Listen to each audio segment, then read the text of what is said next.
In this video, I will show you how to fix full width error in Elementor in your WordPress website.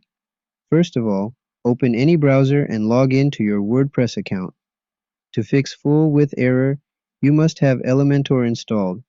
If you don't have it, go to the Plugins option from the navigation menu. Click on Add New Plugin. On the next page, search Elementor in the search bar. Install and activate it from here. As I already have the Elementor, so I will go back to WordPress dashboard. Next, what you have to do is to select the Pages option from the navigation menu. All your pages will appear on right side. Simply click on the page you wish to edit, or click on Add New Page from the top if you want to create a new page. Then click on Edit with Elementor.